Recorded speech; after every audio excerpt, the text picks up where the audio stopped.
Meus irmãos, graça e paz, nós vamos dar início à nossa escola dominical. Vamos dar início a essa escola dominical com uma oração. Pai bendito, em nome de Jesus Cristo, nós colocamos diante de Ti as nossas vidas. Pedimos, Pai, a Tua bênção, pedimos, Pai, que o Senhor fale aos nossos corações. É em nome de Jesus que nós oramos, Pai. Que o Senhor abençoe todo o Teu povo. Fortaleça, Pai, a fé e o ânimo do Teu povo. É a oração que nós fazemos em nome de Jesus. Amém. Meus irmãos, nós vamos retomar as nossas lições de Apocalipse. Nós interrompemos nossos estudos, nós achávamos que a igreja ia ficar com poucas semanas, né, com as portas fechadas, mas já se passaram meses e nós não sabemos quando vamos retornar. Nós já percebemos que o retorno ele será lento. Então, para não perdermos, né, aquilo que nós já estudamos de Apocalipse, nós vamos fazer, então, algumas revisões e vamos retornar ao ponto ao qual nós paramos. Precisamos lembrar aqui algumas coisas, e eu peço que, enquanto nós vamos relembrando estas coisas, eu peço que você pegue a sua Bíblia e abra a sua Bíblia no livro de Apocalipse, no capítulo de número 1. Então, vamos retomar a revisão desde o capítulo de número 1. Temos que lembrar que João, o apóstolo, é o autor de Apocalipse, o mesmo escritor do Evangelho e também das 3 epístolas, e que Apocalipse foi escrito por volta do ano 86 do ano 81 até o ano 96, né? Dentro desta época. O ano 81 até o ano 96 depois de Cristo, foi nesta época que o Apocalipse foi escrito. E era o final do reino de Domiciano, este imperador que foi muito cruel contra a igreja. Então, o Apocalipse foi escrito num tempo de provação para o cristianismo. Os cristãos estavam sendo grandemente provados quando o Apocalipse foi escrito. Era uma época de grande teste para a fé. E o Apocalipse, então, surge como uma resposta de Deus àqueles que estavam enfrentando a provação. Então, este é um dos objetivos do livro de Apocalipse, ser uma resposta de Deus aos cristãos que passam pelo sofrimento. Então, o Apocalipse é um livro que ele tem aplicação para qualquer cristão que passa por sofrimento em qualquer época. É uma resposta de Deus ao sofrimento, uma palavra de esperança, de encorajamento para a igreja. Como interpretar o Apocalipse? Devemos entender o livro através do seu estilo de literatura. O livro é cheio de linguagem pictória, simbólica e enigmática. Então, nós precisamos entender os símbolos, interpretarmos os enigmas. E como nós vamos fazer isso? Especialmente através dos livros do Antigo Testamento, né? Aquilo que o Apocalipse nos diz, em sua maioria, o Antigo Testamento já nos disse. Então, nós vamos interpretar o Apocalipse a partir do Antigo Testamento, a partir do ensino de Cristo Jesus e algumas partes do livro, o próprio livro da interpretação. O livro ele tem muitos detalhes e nós vamos estudar esses detalhes, né? Vamos relembrar estes detalhes não todos os detalhes, mas vamos relembrar aqui muitos detalhes nessa retomada, né, do livro de Apocalipse. Ponto importante para relembrarmos o que é Apocalipse. Apocalipse significa revelação. O que é revelado, né? O que está sendo revelado. Está sendo revelado aquilo que está oculto, está sendo revelado o próprio governo de Jesus Cristo. Então, o Apocalipse tem a ideia de tirar o véu. Imagine alguma coisa que está debaixo do véu. Então, quando o véu é tirado, nós vemos aquilo que estava por baixo do véu. Então, o livro do Apocalipse está mostrando aquilo que está oculto, aquilo que nós não veríamos se não nos fosse revelado. E, ao mesmo tempo, nós vamos ver que a revelação é Jesus. Jesus, ele subiu aos céus, está à destra de Deus, e o que ele tem feito desde que ele subiu aos céus? O Apocalipse vai nos revelar o que Cristo tem feito, o governo de Cristo, desde a primeira vinda até hoje e até a segunda vinda. Os apocalipses, eles tentam mostrar que há uma realidade oculta por trás da realidade visível. O invisível é que dá sentido ao visível. Os apocalipses são a revelação destas realidades que não vemos. Então Deus ele está nos mostrando, através do livro de Apocalipse, aquilo que está oculto aos olhos da humanidade. Um ponto importante para relembrarmos também é que Apocalipse é escatologia passada, presente e futura. Então, o Apocalipse ele tem aplicações para o passado, aplicações para o presente e aplicações para o futuro. Embora o foco esteja no futuro, há também aplicações para o passado e para o presente. Por exemplo, para o passado, o livro ele foi dado às 7 igrejas da Ásia. Estas igrejas eram igrejas reais, e estas igrejas, nós vemos um pouco sobre elas nos capítulos 2 e 3. Então, o livro foi dado a estas igrejas. Aqueles irmãos, aqueles primeiros irmãos que receberam o livro. O livro, como nós já dissemos, né, com característica de epístola, com característica de carta. Estes primeiros irmãos, esse livro, né, tinha um significado para eles. Esse é o significado primário do livro. O que nós fazemos é pegar aquilo que foi aplicado a eles e aplicarmos ao nosso tempo. Mas, então, o livro ele tem um significado, né, um conteúdo para o passado, ou seja, a escatologia passada.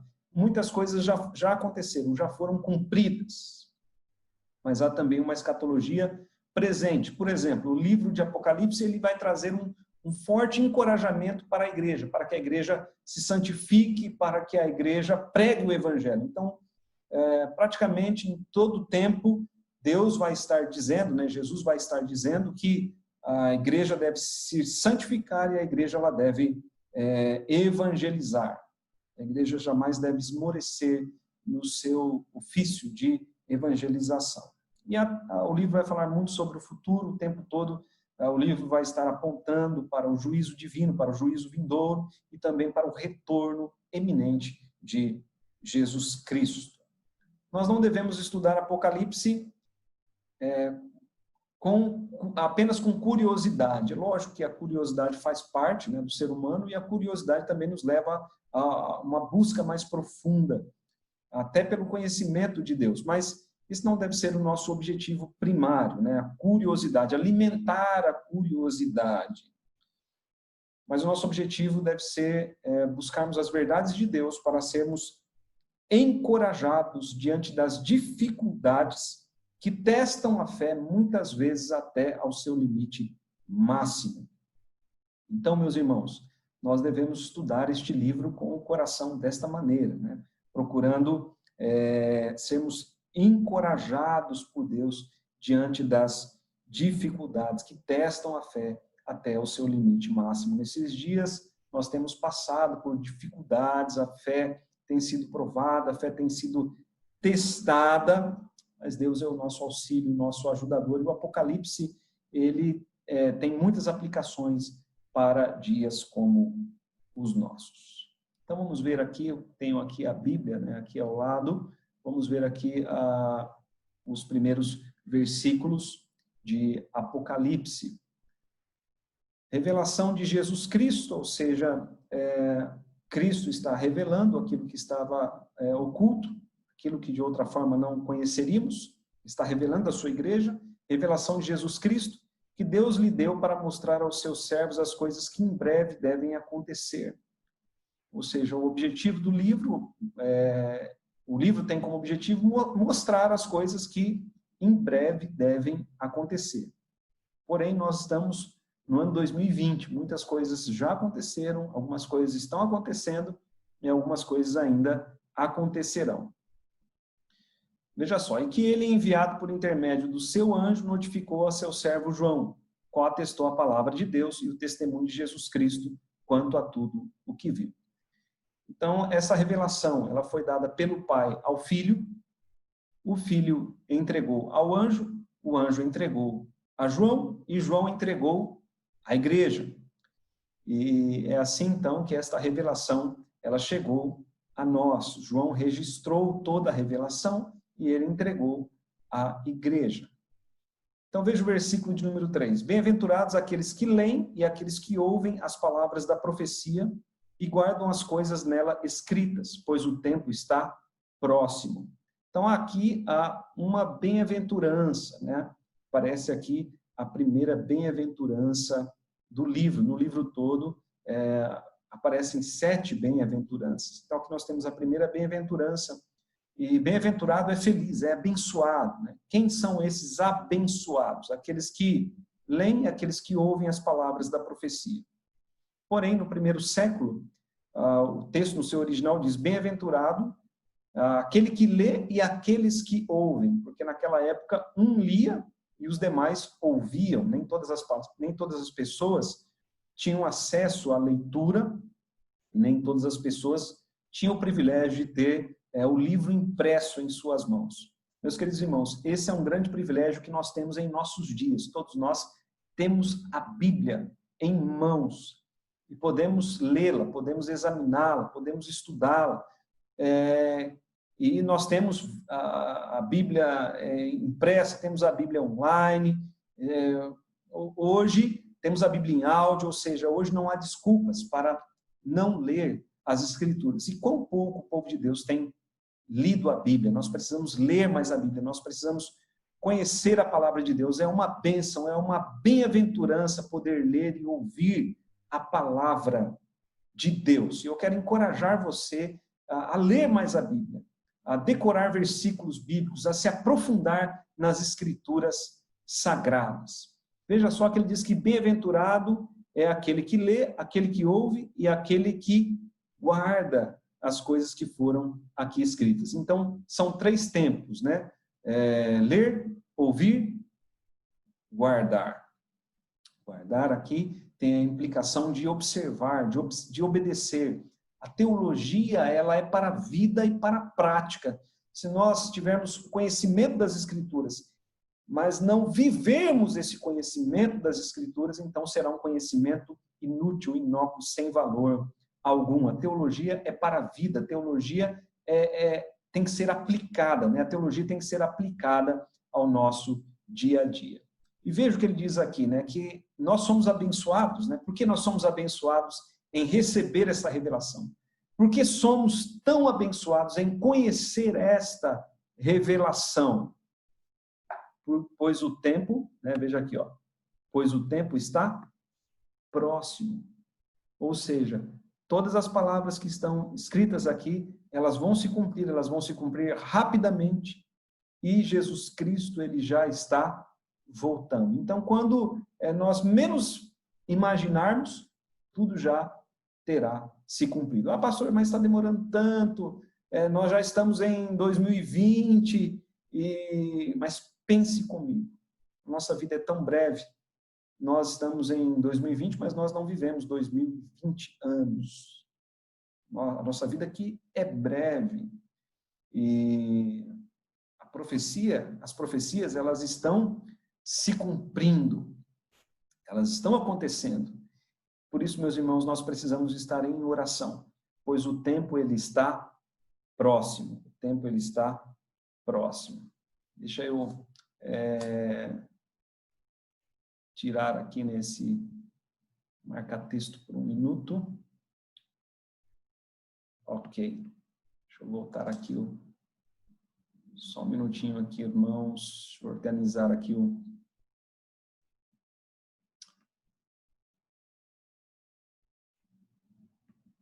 Ok. Espera aí, vamos lá, né? Tecnologia é assim. Vamos lá. Dedicatória às 7 igrejas da Ásia. Dedicatória às 7 igrejas da Ásia. O que nós vemos aqui, né? João, ele é o remetente, os destinatários são as 7 igrejas da Ásia. Então, João, as 7 igrejas que se encontram na Ásia, graça e paz a vós outros. Então, João é um destinatário, aliás, é um remetente real, e as 7 igrejas são destinatários reais. E nós não podemos achar que isso é ficção, não é, porque essas igrejas, elas existiram. E há provas arqueológicas, né, de que elas existiram. Hoje, há apenas ruínas dessas igrejas. Nós sabemos que há ruínas dos templos, né? Porque as igrejas, elas são as pessoas. Mas o que é preciso enfatizar aqui é que este não é apenas um livro de informações. Aqui são fatos, né? João era um remetente real, escrevendo a destinatários reais. As 7 igrejas, elas se encontravam realmente na Ásia, e João diz a estas igrejas, primeiramente, graça e paz a vós outros. Graça é o favor de Deus, é o favor imerecido de Deus, onde nós recebemos o perdão de Deus, a reconciliação com Deus, onde é pela graça que o amor de Deus é derramado sobre as nossas vidas. E junto com a graça vem a paz. Nosso status agora diante de Deus é de paz, porque a Bíblia diz que os incrédulos, eles são filhos da ira, mas nós encontramos a paz com Deus. Então João diz àquelas 7 igrejas, graça e paz a vós outros. Da parte de quem? E aqui é um forte componente trinitário, porque é da parte do Pai, é da parte do Espírito e é da parte do Filho. Da parte daquele que é, que era e que há de vir, uma referência ao Pai. Então, quando o Apocalipse diz aquele que é, que era e que há de vir, está se referindo ao Pai. Às vezes, isso também vai ser uma referência ao Filho, mas na grande maioria das vezes é uma referência ao Pai. Aquele que é, que era e que há de vir. Da parte dos 7 Espíritos. É a maneira do Apocalipse se referir ao Espírito Santo de Deus. 7 Espíritos que se acham diante do trono e da parte de Jesus Cristo. Então, aqui, a Trindade é que abençoa, né, a igreja com graça e paz. Mas nós vemos, queridos, continuando aqui no texto, o texto vai falar sobre Jesus Cristo, né, uma ênfase sobre Jesus Cristo, porque ele vai dizer, da parte de Jesus Cristo. Quem é Jesus? A fiel testemunha. A fiel testemunha. E, meus irmãos, o Apocalipse vai chamar a igreja a ser o quê? Uma fiel testemunha. O que Deus requer de nós neste mundo é que sejamos testemunhas fiéis. O primogênito dos mortos. Porque nós sabemos, nós cremos como igreja, que Jesus Cristo, ele ressuscitou dos mortos. Ele morreu, mas ao 3º dia ele ressuscitou. Ele é o primogênito dos mortos. Ele é o primogênito, e quem vai ressuscitar depois? A igreja, né? Nós ressuscitaremos para a vida eterna. E Jesus, então, também é o soberano dos reis da terra. Olha como Jesus ele é apresentado aqui em Apocalipse. Ele é apresentado como soberano dos reis da terra. Ele é o rei dos reis. Não é que Jesus vai reinar. Ele já reina. Ele está à direita de Deus Pai Todo-Poderoso e ele já reina. Então, Jesus Cristo, ele é a fiel testemunha, e nós somos chamados a sermos também testemunhas. Ele é o primogênito dos mortos. E aí, ele ressuscitou e nós também ressuscitaremos. E ele é o soberano dos reis da terra. Vejam o que Jesus fez pela igreja. Ele nos ama. Aquele que nos ama e pelo seu sangue nos libertou dos nossos pecados e nos constituiu reino e sacerdotes para o seu Deus e Pai. A ele a glória e o domínio pelos séculos dos séculos. Amém. Então veja, meus irmãos, aqui nós temos aquilo que é chamado de doxologia, né? Uma expressão de louvor, aquele que nos ama. É dessa maneira que nós devemos ler esse texto, né? Jesus Cristo, a fiel testemunha, o primogênito dos mortos, soberano dos reis da terra, aquele que nos ama, e pelo seu sangue nos libertou dos pecados e nos constituiu reino e sacerdotes para o seu Deus e Pai. A ele a glória e o domínio pelos séculos dos séculos. Amém. Ou seja, aqui nós temos uma expressão de adoração, uma expressão de louvor da parte de João e que deve ser também da parte da igreja. Então, Jesus, ele nos ama. Nós somos amados de Deus. A igreja é amada. João 3,16 diz, porque Deus amou o mundo de tal maneira que deu o seu Filho unigênito para que todo aquele que nele crê não pereça, mas tenha vida eterna. Ele nos ama, e aqui nós vemos que está a base, né, da salvação da igreja, o amor e a expiação no sangue de Cristo. Ele nos ama e pelo seu sangue nos libertou dos nossos pecados. Veja que Jesus, o sangue dele é o sangue que traz expiação. Pelo seu sangue nós fomos perdoados, mas não apenas perdoados, não apenas purificados, nós fomos também libertados. Então, isso é muito importante nós notarmos aqui. Por quê? Porque aqueles que foram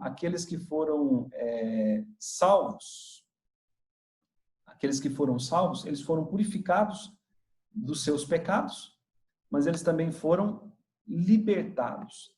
Isso significa que eu venho como estou, mas eu não permaneço como estou. Eu vou até Jesus como um escravo do pecado, mas Cristo, ele nos liberta, ele nos livra do poder do pecado. E ele então nos dá uma nova vida. Que nova vida é essa? Ele nos constitui, veja aqui, ó. Ele nos constitui reino. Nós fazemos agora parte do reino de Deus. E no reino de Deus nós somos sacerdotes. Nós somos sacerdotes agora de Deus, o Pai.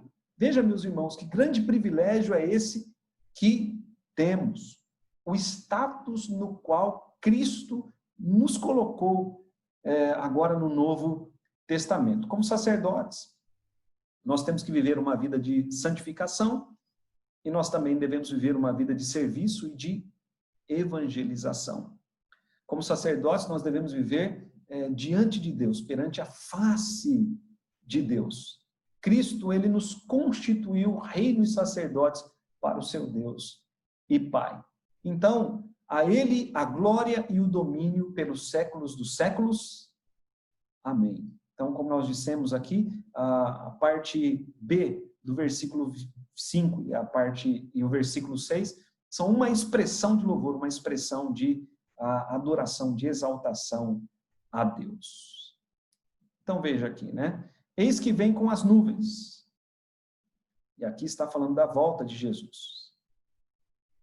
Nesses primeiros versículos, né, nessa dedicatória às 7 igrejas da Ásia, já há uma referência à volta de Jesus. Eis que vem com as nuvens, e todo olho o verá, até quantos o traspassaram. E todas as tribos da terra se lamentarão sobre ele, certamente. Amém. Meus irmãos, então aqui fica claro que quando Jesus vier, ele vai vir, né, do alto, né, ele vem com as nuvens. A ideia de vir com as nuvens é que ele vem realmente do alto, ele subiu, e da mesma maneira que ele subiu, ele vai voltar, né? Então ele vem do alto, e quando Jesus voltar, todo olho verá. Todo olho o verá. Eu vou ver, você vai ver, todos o verão. E aqueles que morreram? Aqueles que morreram ressuscitarão e o verão também, porque diz o texto que até aqueles que o traspassaram, né? Até quantos o traspassaram, ou seja, aqueles que levaram Cristo à cruz. Pilatos, Anás, Caifás, Judas e os soldados que participaram da crucificação, né? Aqueles que pregaram Cristo, né? Eles que de fato o traspassaram, que vazaram o seu lado, todos eles verão Cristo voltando entre as nuvens, e ele virá com poder e muita glória. E o seu retorno será um dia de felicidade para a igreja, mas para os incrédulos será um dia de lamentação. Veja aqui, né? E todas as tribos da terra se lamentarão sobre ele. Certamente, amém. Quando fala que todas as tribos, está dizendo todos os reinos, todas as nações, todas as etnias, todos eles vão se lamentar. Por quê? O Salmo 2 diz que os reinos deste mundo, eles estão em rebelião contra Cristo. Quando Cristo voltar, eles vão lamentar, porque Jesus ele vem como Rei dos Reis, como Senhor dos Senhores, e na sua volta ele trará julgamento a este mundo. Então haverá lamentação na sua volta, haverá lamentação no seu retorno. Deixa eu organizar aqui.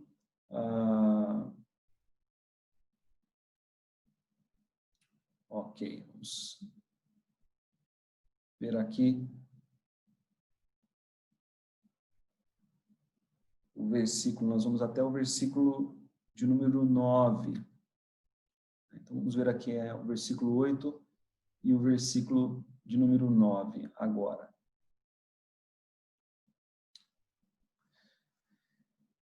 Então, veja aqui o versículo 8, eu sou o alfa e ômega, diz o Senhor Deus, aquele que é, que era e que há de vir, o Todo-Poderoso. É uma referência ao Pai, né? O alfa e o ômega.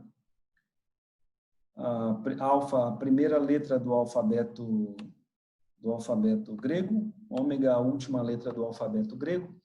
Uma referência que ele é o início e o fim de todas as coisas, ou seja, com ele todas as coisas vieram a existir, e é ele quem sustenta todas as coisas, e sem Deus nada se sustenta, né? Ele é o início e o fim, ele é a base de tudo, ele é o alfa e o ômega, o Senhor Deus, aquele que é, que era e que há de vir, o Todo-Poderoso. Eu quero destacar aqui essa expressão, né?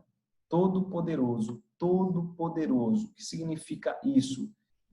Quando Deus ele diz isso, né, eu sou todo-poderoso, e várias vezes, né, nós vamos ver isso no Apocalipse, essa expressão todo-poderoso, pelo menos 7 vezes nós vamos ver essa expressão em Apocalipse.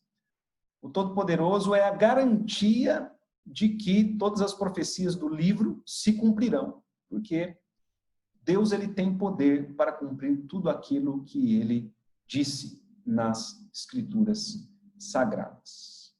Ok, meus irmãos, eu falei que íamos até o versículo de número 9, mas a nossa revisão, ela vai até aqui. Ela vai até aqui. Do versículo 9 até o versículo 20, nós teremos a visão do Jesus glorificado, e nós veremos isso, então, na próxima semana. Vamos encerrar essa escola dominical. Vamos orar neste momento. Coloque diante de Deus seu coração, sua vida. Pai querido, em nome de Jesus, nós colocamos diante de Ti os nossos corações, nossas vidas. Pai, nós te louvamos, ó Deus, pela Tua palavra. E te louvamos, ó Deus, porque a Tua palavra ela é perfeita. E te louvamos, ó Deus, porque o Senhor é poderoso para cumprir toda a Tua palavra. Agora nós pedimos da Tua graça e pedimos que o Senhor nos dê graça para nos apropriarmos desta bênção, Pai, que temos, que é a Tua revelação, para que o Teu povo seja realmente abençoado no ouvir, no ler e no guardar a Tua palavra. Meu Deus, nós queremos aproveitar esse momento e queremos interceder pelas famílias. Nós pedimos, Senhor, a Tua bênção sobre as famílias do Teu povo, Pai. Oramos para que nenhum cristão perca fé nesses dias de provação, mas que o Senhor sustente a cada família, que o Senhor sustente a cada irmão, e que cada crente seja, de fato, aprovado e abençoado por Ti. Nós oramos, Pai, em nome de Jesus. Amém. Que Deus abençoe a vida dos irmãos, que Deus fortaleça a fé dos irmãos, e eu peço aos irmãos que retomem a leitura do livro do Apocalipse. Um abraço a todos, bom domingo a todos.